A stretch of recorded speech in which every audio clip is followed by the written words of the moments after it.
এসেই গেল, আর এই মুহূর্তে পুজো প্রস্তুতি নিয়ে আমরা চলে এসেছি হাজরা পার্ক পুজো মণ্ডপে।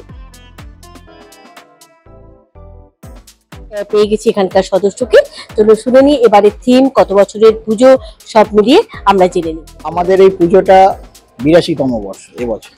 এটা শুরু হয়েছিল 1943 সালে, এবছর নিয়ে আমাদের 82তম বর্ষ।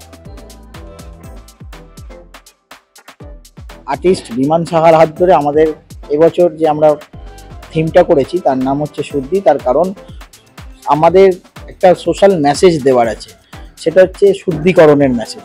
সেখান থেকেই আমাদের থিমের ভাবনাটা এসছে শুদ্ধি। কারণ সমাজে যা চলছে তাতে আমাদের মনে হয়েছে একটা শুদ্ধকরণ দরকার। তাই আমরা যেটা করেছি, আপনি দেখতে পাবেন চারিদিকে প্যান্ডেলে যে এই যতগুলো ইনস্টলেশন হয়েছে, যা পুতুল থেকে আরম্ভ করে কলা গাছ থেকে আরম্ভ করে সমস্ত জিনিসটা বাঁশ দিয়ে তৈরি হয়েছে। সারা ভারতবর্ষের আসাম, মেঘালয়, মণিপুর, বিভিন্ন জায়গার থেকে, ত্রিপুরা, বিভিন্ন জায়গার থেকে বাঁশ এসছে, বিভিন্ন ধরনের বাঁশ। আমাদের বক্তব্য হচ্ছে যে সমস্ত রকম বাঁশ একত্রিত হয়ে যদি এত সুন্দর একটা প্যান্ডেল তৈরি হতে পারে, তাহলে সমস্ত মানুষ নিজেদের জেদাজেদি বিভেদ ভুলে যদি সবাই এক হয়ে যায়, তাহলে একটা সুন্দর সমাজ আমরা আগামী দিনে দেখতে পাবো, যেখানে কোনো কলহ থাকবে না, যেখানে সুন্দর একটা স্বাস্থ্যকর সমাজ গঠন হবে, এই সমাজে কোনো শুদ্ধিকরণের প্রয়োজন পড়বে না। সেইভাবেই আমরা মেসেজ দিতে চাইছি শুদ্ধিকরণ।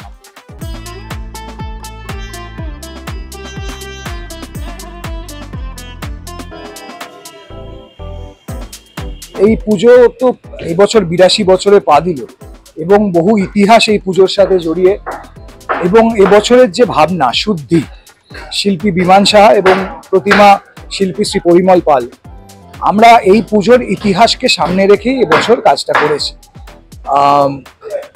ইতিহাস যেমন, এই পুজো কলকাতা পৌর কর্মচারীদের পুজো এবং এককালে তাদের যেমন ঠাকুর ঢুকতে দেওয়া হতো না, তো তাদেরকেই আবার স্মরণ করে নেতাজি সুভাষচন্দ্র বোস এবং সিআর দাসের হাত ধরে তাদের যে এই পুজোয় যে অধিকার দেওয়া হয়, তো এই শুদ্ধিকরণকেই আমরা মানুষের সামনে আরো একবার তুলে ধরতে চাইছি যে সমাজে সবসময় শুদ্ধিকরণ দরকার। এবং সেটা দেখানোর জন্য এখানে প্যান্ডেল একটা তৈরি হয় প্রধানত বাঁশ দিয়ে। তো আমাদের পুরোটাই এবার বাঁশের কাজ, এবং প্রচুর রকমের বাঁশ যখন একসাথে হয়ে একসাথে মিলে এত সুন্দর একটা প্রেজেন্টেশন করা যেতে পারে, ঠিক তেমনিভাবে সমাজে যদি শ্রেণী, বিভিন্ন রকম যে মানুষকে আলাদা করা, সেইটা যদি ভুলে গিয়ে একসাথে মানুষ থাকেন, তাহলে সমাজ কিন্তু খুব সুন্দর হয়ে উঠবে। তো এখন শুদ্ধি কথাটা ভীষণ প্রাসঙ্গিক সমাজে।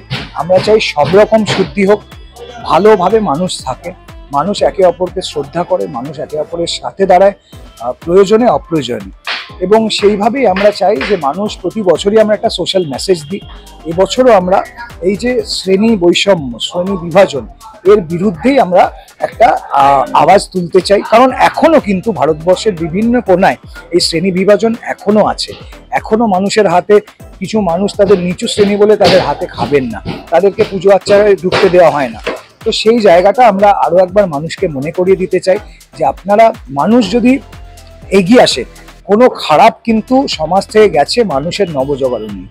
তো আরো একবার নবজাগরণ হোক এবং শুদ্ধিকরণ হোক সমাজের, যাতে মানুষ সবসময় একসাথে থাকে।